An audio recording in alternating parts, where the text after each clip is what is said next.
દેશ અને દુનિયામાં આજે વેલેન્ટાઇન ડેની ઉજવણી કરવામાં આવી રહી છે। વાપીની જ્ઞાન ગંગા શાળામાં વેલેન્ટાઇન ડેને માતૃ પિતૃ પૂજન દિવસ તરીકે ઉજવવામાં આવી રહ્યો છે।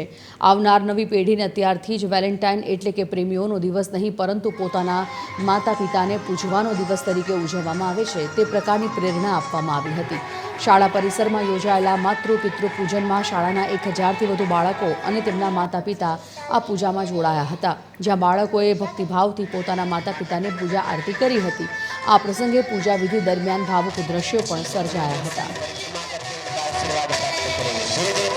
मैनेजमेंट की तरफ से भी, ट्रस्टी की तरफ से भी ये हम लोग अच्छी तरह से मनाई करते हैं।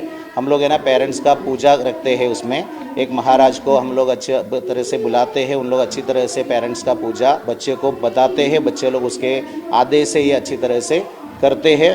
ये पेरेंट्स भी खुश होते हैं, उसमें उन लोग का भी रिव्यूज़ अच्छा मिले थे पहले से ही। इसकी वजह से हम लोग ये कंटिन्यू रखा है। इसमें हमारा बच्चे को भी पूरा नया जनरेशन को भी हमारा स्कूल के तरफ से, हमारा ट्रस्टी के तरफ से, हमारा मैनेजमेंट के तरफ से अच्छी तरह से दे सकते हैं। અને બીજા સ્કૂલમાં આજે સામાન્ય રીતે વેલેન્ટાઇન્સ ડે છે અને બીજા સ્કૂલમાં વેલેન્ટાઇન ડે મનાવે છે, ગિફ્ટો આપે છે, પણ અમારી શાળામાં માતા પિતાને બોલાવીને તેમની પૂજા કરે છે। અમે દીવા પ્રગટાવીએ છીએ, તેમના આશીર્વાદ લઈએ છીએ।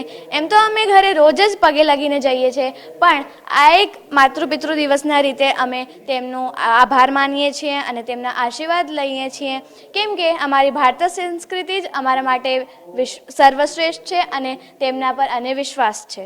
આજે વેલેન્ટાઇન ડે છે, પણ ખરા અર્થમાં આ આપણી સંસ્કૃતિ નથી। આપણી ભારતીય સંસ્કૃતિ શીખવાડે છે કે માતા પિતા એક ભગવાન છે, ભગવાનની જગ્યાએ એમને કેવું રિસ્પેક્ટ આપવી જોઈએ એ અમારી શાળા એમને શીખવાડે છે કે મા બાપ જ આપણી જરૂરત પૂરી કરે છે, મા બાપ આપણે મોટા કરે છે, યુવાની સુધી આપણી દરેક જરૂરિયાતે એઓ પૂરા કરે છે। સાચા અર્થમાં એ ભગવાન તો આપણને દુઃખ આપે છે, પણ માતા પિતા ક્યારેય આપણને દુઃખ નથી આપતા।